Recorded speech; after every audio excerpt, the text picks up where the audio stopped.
Hai guys, selamat datang ke YouTube channel Maawi TV. Okay, aku tahu aku dah lama dah tak buat video. Okay, kerana aku sibuk sekarang ni sebab baru pindah rumah. Jadi hari ni sebenarnya aku nak share tentang Mitsubishi Xpander yang aku sedang bawa ni. Sebenarnya aku sekarang dalam perjalanan untuk melakukan servis bagi 20,000 km. Bermaksud aku dah guna kereta ni sebenarnya lebih daripada setahun ataupun sebulan lah, lebih kurang macam tu, sebab aku dah renew Red Protect sebelum ni. Jadi okay, baik, hari ni sebenarnya aku nak share kepada korang tentang pengalaman ataupun review aku selepas setahun menggunakan Mitsubishi Xpander ni. Jadi adakah ianya berbaloi ataupun tidak? Jadi jangan lupa like dan juga subscribe YouTube channel Maawi TV. Kita jumpa sebentar lagi.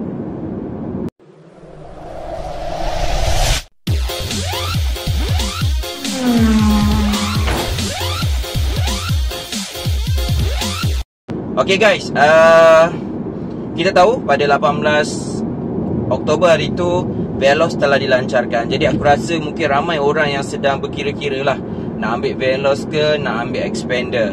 Okay, sebab harganya lebih kurang sama. Aku tak pasti harga terkini untuk Xpander, mungkin 97 macam tu, sedangkan Veloz berharga 95, bermula pada 95,000. Jadi mungkin pengalaman aku yang setahun dah menggunakan Mitsubishi Xpander ni dapat memberi panduan kepada korang jika korang berminat untuk mengambil Mitsubishi Xpander. Dan nanti pada akhirnya aku mungkin akan membuat sedikit kesimpulan lah mana yang korang patut pilih.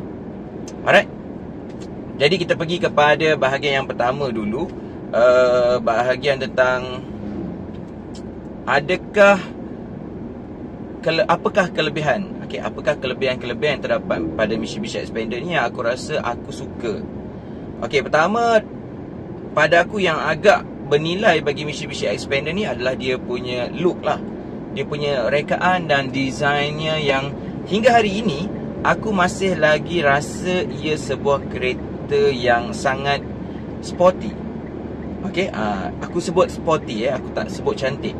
Aku sebut sporty sebab ia mempunyai rekaan yang agak agresif, dan dia setakat ini masih lagi belum jemu dipandang lah dari segi rekaannya. Dan jika kau lihat daripada posisi-posisi yang berbeza, korang akan dapati ianya kadang-kadang nampak macam wow, okay, kadang-kadang nampak macam boring. Ada juga macam tu, tapi pada aku secara keseluruhan rekaannya adalah rekaan yang segar, rekaan yang matang dan ada unsur-unsur sporty walaupun ianya sebuah family car. Yang kedua pada aku yang bernilai adalah dia punya ground clearance. Ground clearance-nya adalah 220mm. Sebab tu kenapa Mitsubishi menggelarkannya sebagai crossover. Ianya tidak digelar sebagai MPV ke atau SUV, sebaliknya digelar sebagai crossover. Jadi ketinggian 220mm ni menyebabkan korang akan rasa agak tinggi semasa memandu. Okay, kemudian bila meredah kawasan-kawasan luar bandar yang mungkin tidak begitu baik jalan dia, walaupun pada masa kini kita dapati bahawa kawasan luar bandar ni punya jalan yang agak baik dan baru, mentang-mentang nak pilihan raya. Okay, jadi ia ada satu kelebihan. Dan bila sebut ground clearance, aku masukkan sekali kelebihannya adalah pada suspension yang pada aku agak balance. Walaupun dia tinggi 220mm, tetapi ianya tidaklah terlalu membuai. Tapi jika kau membandingkan je dengan sedan, memanglah kau akan rasa macam sedikit berbeza. Tetapi jika korang membandingkan je dengan MPV dan SUV yang mungkin pada ketinggian ini, aku dapati ianya adalah sebuah kereta yang agak stabil. Suspensionnya agak empuk tapi tak terlalu lembut. Kemudian tayarnya yang agak tebal menyebabkan dia menyerap permukaan jalan tu dengan agak baik. Okay, itu aku rasa satu nilai yang bernilai untuk sebuah MPV keluarga. Okay, yang ketiga sebenarnya dari segi ruang. Ruang untuk Mitsubishi Xpander ni sebenarnya antara yang paling luas dalam MPV atau low MPV di bawah 100,000 yang terdapat di pasaran lah. Mungkin kalau orang tolak Izora lah, sebab Izora mungkin segmennya berbeza, dia segmen C Okey, jadi dekat sini aku dapati bahawa Xpander ni mempunyai ruang baris ketiga. Pada aku, kalau korang beli sebuah MPV tapi korang tak memikirkan baris ketiga, sebenarnya baik korang beli sedan, tak berguna pun. Okey, kalau korang beli MPV tapi akhirnya baris tempat ketiga korang tak boleh duduk. Contohnya Alza generasi pertama, tak function. Hampir semua orang melipatkan kerusi baris ketiga. Dan mungkin kalau korang pernah guna Alza tu, mungkin dalam 10 tahun, berapa kali je korang pernah gunakan baris ketiga tu? Okey, jadi kalau baris ketiga tak berguna, sebenarnya korang tak perlukan pun sebenarnya sebuah MPV. Okey, baik korang beli sedan, lebih selesa, lebih comfort, okey, lebih jimat minyak. Okey, jadi pada aku baris ketiganya sangat-sangat selesa. Okey, itu yang menyebabkan saiznya ni adalah antara yang terbaik di pasaran pada masa ini. Okey, kemudian pada aku seterusnya, yang keempat, kelebihan kepada Mitsubishi Xpander ni aku rasa daripada sistem multimedia dia. Okey, aku rasa untuk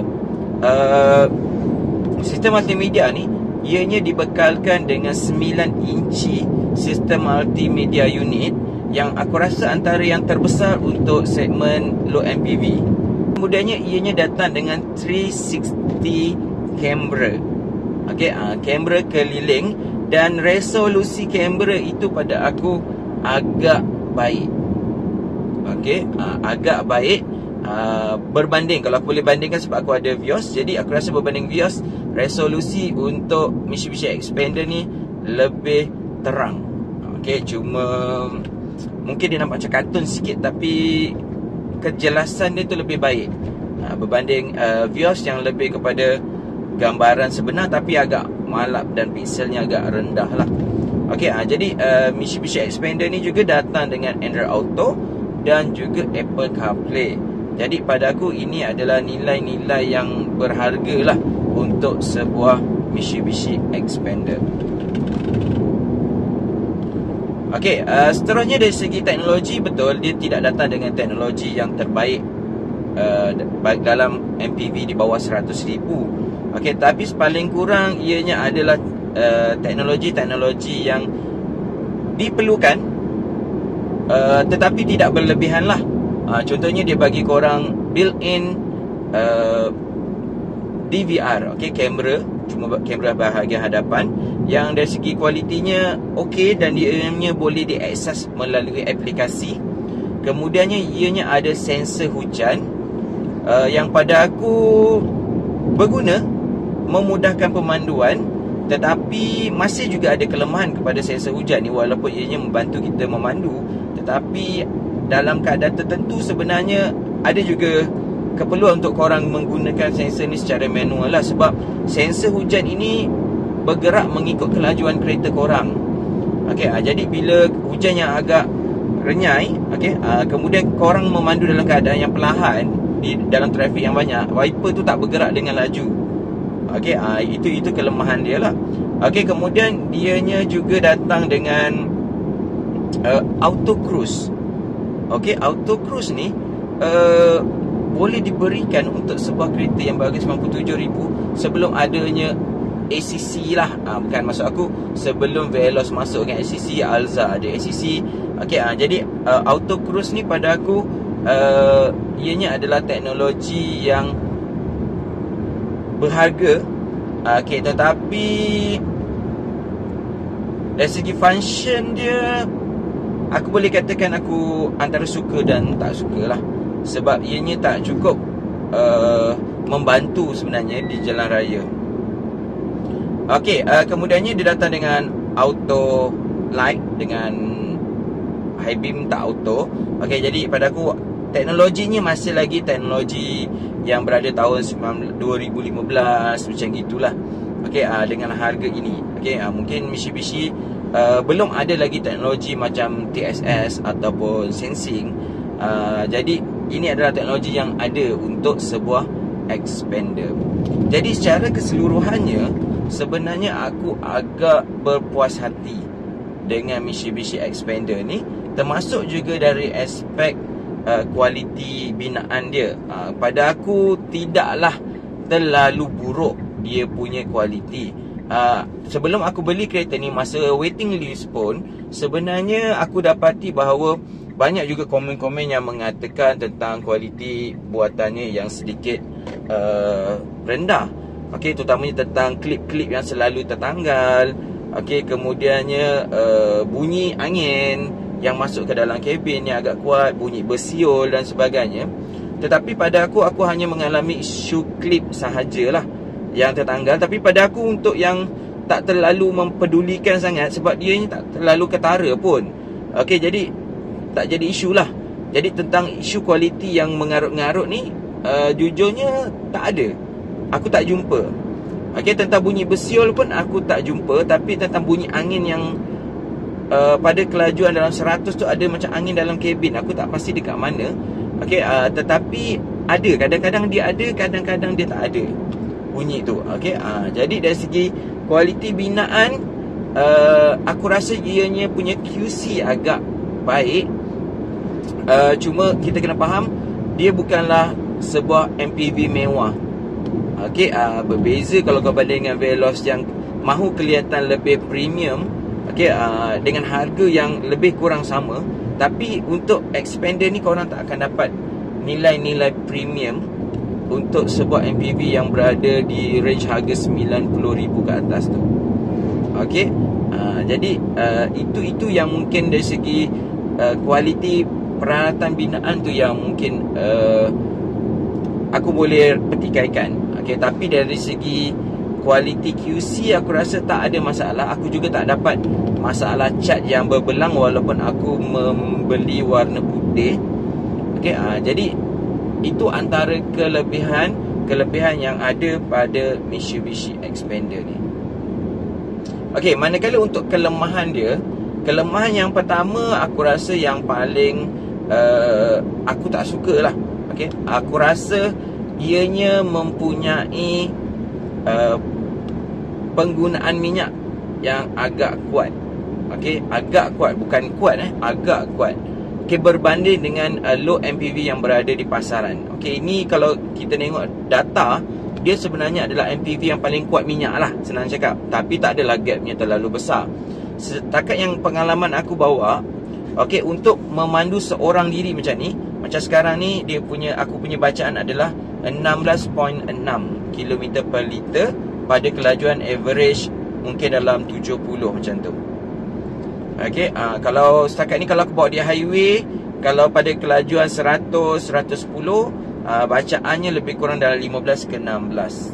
Tetapi jika aku bawa pada kelajuan yang 90 sebagai contoh, untuk jalan luar bandar dengan kapasiti bersama seorang dewasa, dua kanak-kanak dewasa dan juga seorang bayi, average dia akan dapat 13 hingga 14 km per liter. Itu pada kelajuan yang santai lah. Tapi kalau korang tersekat dalam traffic jam, kemudiannya pada perjalanan yang tersenggut-senggut tu, sebenarnya penggunaan minyak dia pernah mencapai hingga 11 km per liter. Okey, jadi dari segi penggunaan minyak, dia bukanlah terlalu boros. Boleh dikatakan sebagai boros, tapi sebenarnya dari segi penggunaan minyak dia sedikit kuat lah berbanding dengan macam Alza declare dia 22 km per liter. Memang tak capai lah benda tu.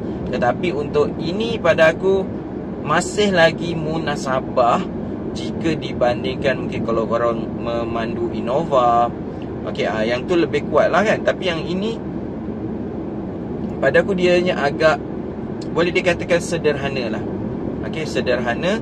Dan kenapa aku highlightkan sebagai yang pertama, sebab itu yang kita akan selalu fikir bila kita bawa kereta. Lagi satu, aku memandu juga Vios.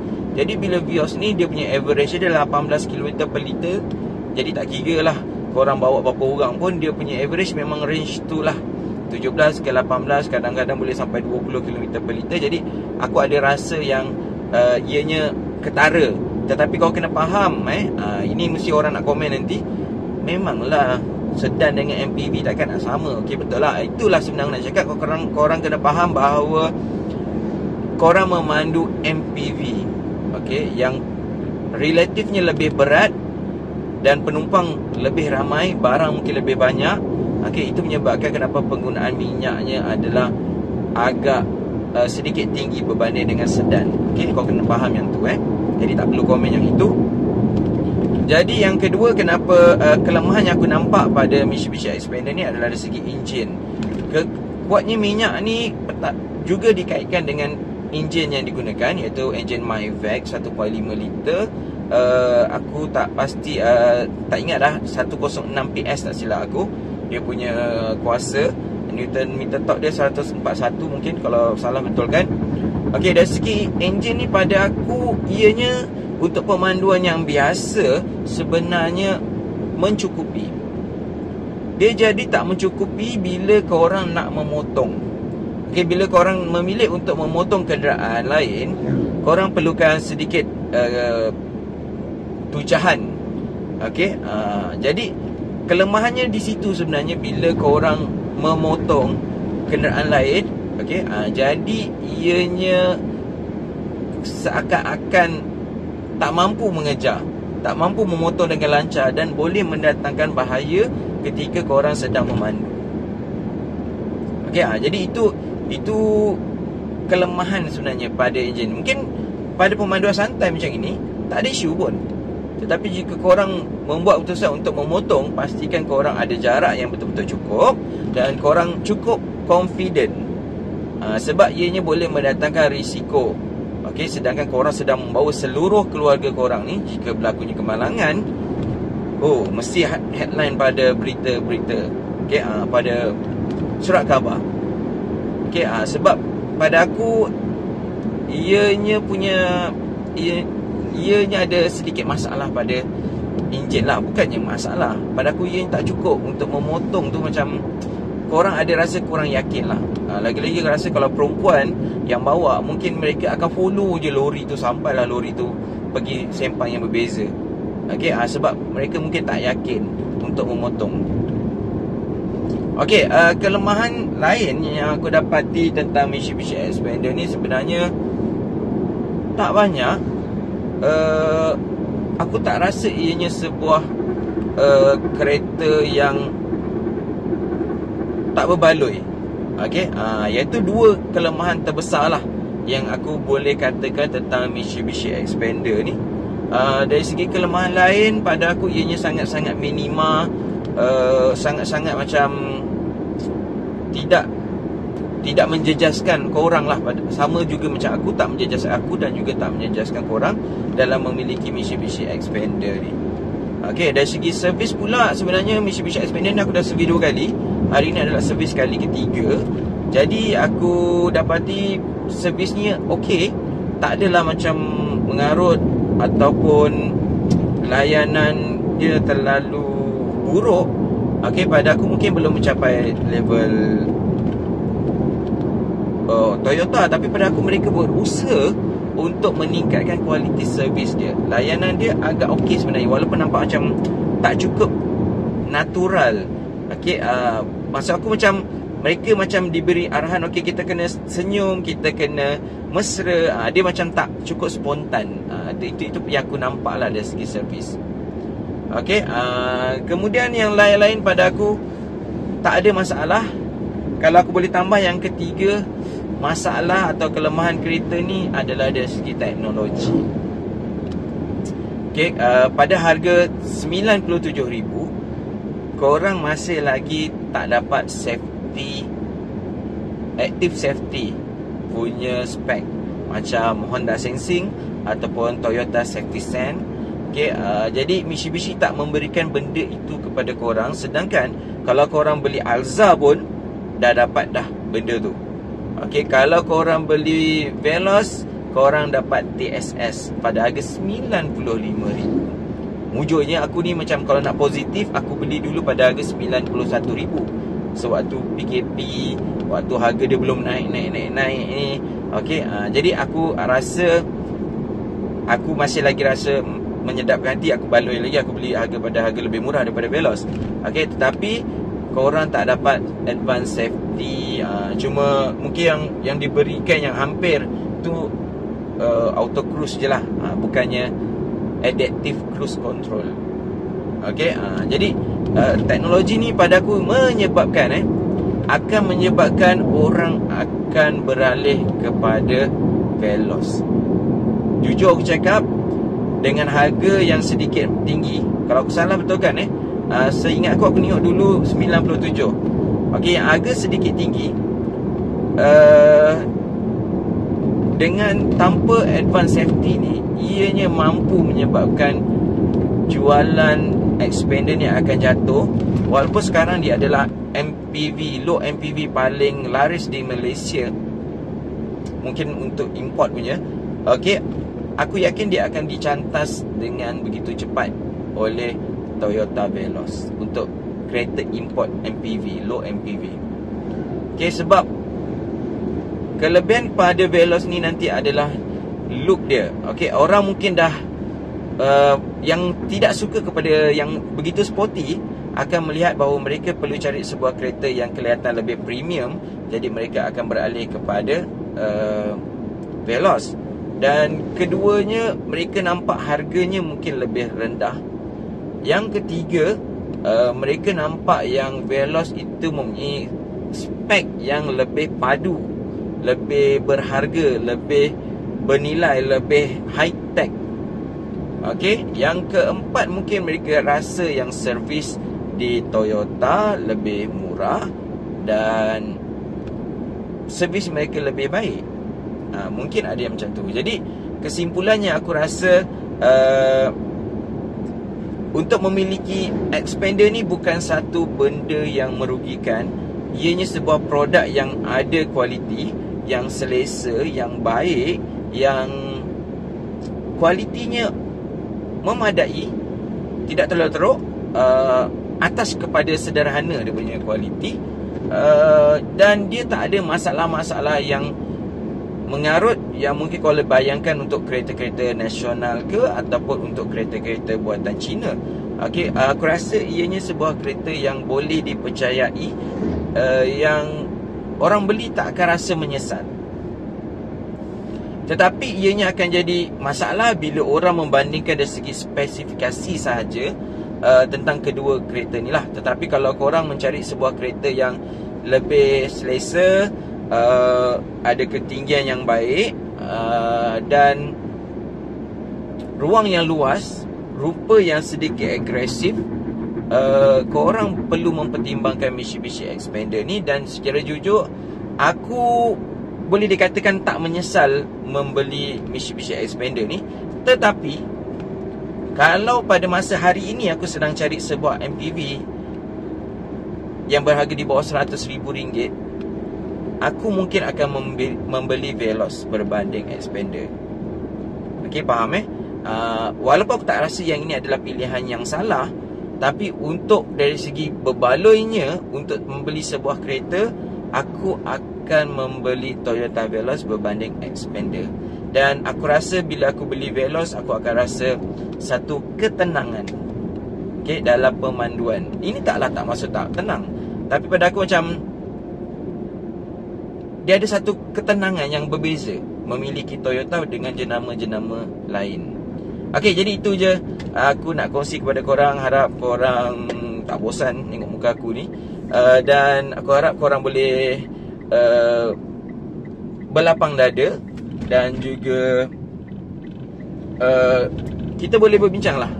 Aku bayangkan yang ramai fanatik-fanatik Expander atau Veloz akan mulalah membajiri ruangan komen dengan begitu begini.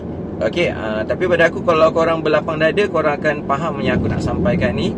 Dan akhirnya sebenarnya duit korang, dan korang sendiri tentukanlah korang nak beli apa. Tapi kalau korang rasional, mesti korang akan rasa duit aku nak sesuatu yang paling berbaloi. Okey, dan jangan ikut kata orang lain lah. Okey, ikut kata hati. Tapi kita perlu ada reference. Tak adalah ikut kata hati saja. Last kali nanti kita yang sengsara, tapi ikutlah reference sebagai panduan. Okay, aku di sini sebagai YouTuber yang boleh dikatakan aku taklah terlalu memihak kepada mana-mana, tapi aku memilih berdasarkan kepada rasional lah, gitu. Okay, jadi itu saja yang aku nak share. Jangan lupa like dan subscribe YouTube channel Mawi TV. Kita jumpa lagi dalam video seterusnya. Assalamualaikum. Bye.